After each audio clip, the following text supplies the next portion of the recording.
Hello friends, welcome to the session on data structure.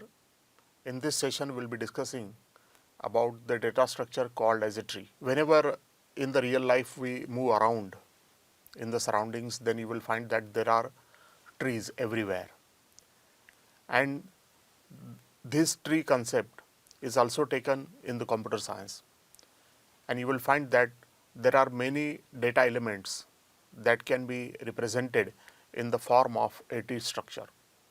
So tree structure is very useful whenever we have some hierarchical data with us. Then this hierarchical data can be represented in a better fashion with the help of a tree structure. So in this session we will discuss what we mean by tree data structure, and we will understand various terms that are associated with the tree data structure. And in later sessions we will discuss about the types of the tree structure, and we will discuss some operations on the tree structure. So friends, as you know that I am recording this session for PSS Central Institute of Vocational Education, and this session is being recorded for the course Junior Software Developer. But students from other courses or those who want to study computer science can make an access to these sessions in order to learn the data structure. So let us start the session and understand what we mean by the tree data structure. Now in real life we have been always dealing with some hierarchical data. Say for example, we have a family, and in the family you will find that there are some ancientors, and then there is a sequence of people in the family. So whenever we want to represent this sequence of people in the family, then that can be represented in a better fashion by making the use of the family tree. Say you have some organization, and in the organization there are various people work in the organization. Every person is being associated with some post, and there is some hierarchy in the post. As shown in this window, suppose we have an organization and there is some CEO. So CEO can be at the top of the administration level. Then there are directors, and then there are managers, and then there are different workers. So you will find that every person is being associated with some designation or post, and there is some hierarchy maintained within the people in the organization. So whenever we have such type of the data with us, then such data can be represented in a better fashion by making the use of tree data structure. Tree data structure is actually a non-linear data structure. In earlier cases, we have seen the data structure such as linked list or arrays. You will find that array is a linear data structure. That is, the elements appear in sequence with each other. Similarly, the linked list is also a linear data structure, but tree is a non-linear data structure. Means there is no certain sequence of appearing in the data. And as I said, this data structure is mainly used for the representation of the data when we have some kind of hierarchical relationship between its element. Say for example, we have been given a book, and in the book you know that there is a table of content, and in the table of content you will find that there is a name of the article and the corresponding page numbers are given. So whenever we have the data like this, then such data can be represented in the form of a tree.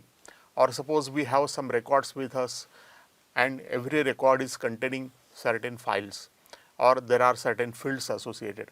So whenever we have a record structure with us, then this record structure can be better represented by using this non-linear data structure.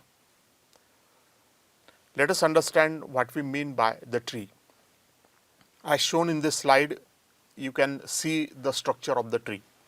So there is a one node. So tree is basically, you can say, is a collection of nodes, and out of these nodes, one node is being called as a root node, and then there are different parts of the trees. So we can say that a tree will have one node called as a root, and then there are subtrees that are part of the trees, and there can be either a zero subtree, or there can be one subtree, or there can be multiple subtrees. So as shown in this window, you will find that this node A is being called as a root of the tree, and then there are the childrens of this root, and these childrens are B and C, and B further have some children such as D, E and F, and therefore one can observe that this B itself will form a kind of a subtree within a tree. So a tree is basically a collection of subtrees, and every subtree will have a collection of nodes.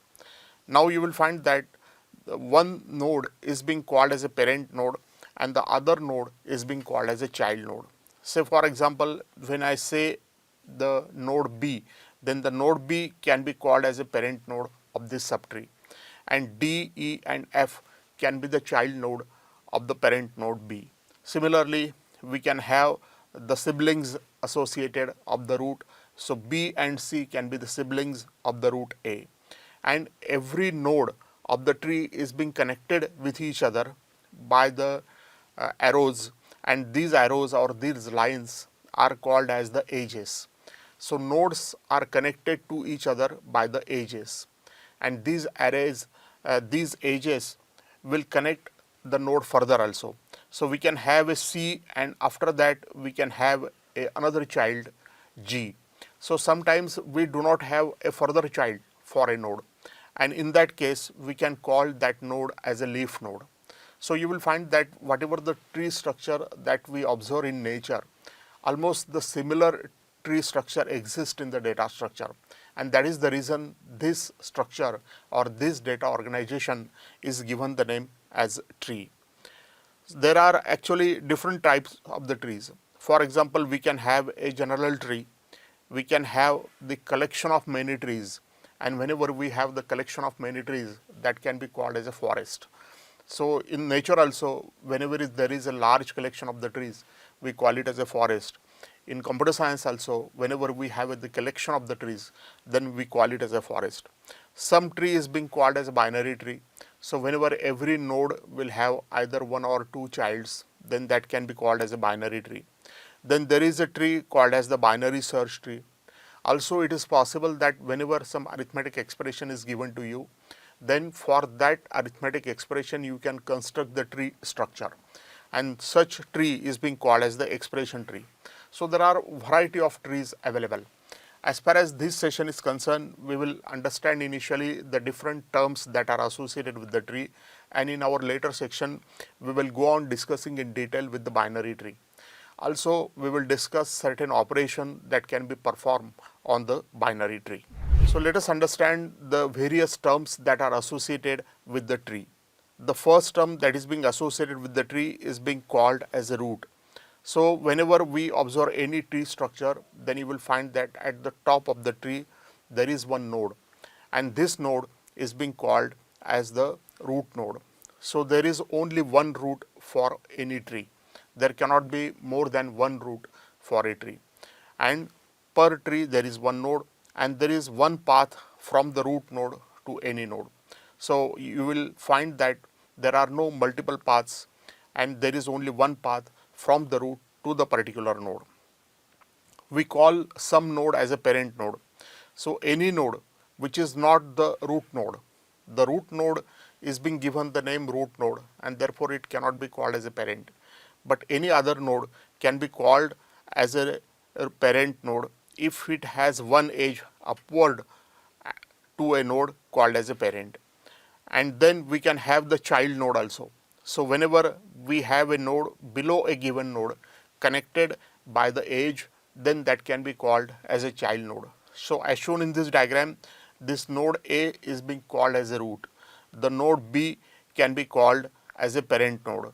The node C can also be called as a parent node, and B will have the childs such as D, E and F. So these are the childs of the parent node B, and G can be a child of the parent node C.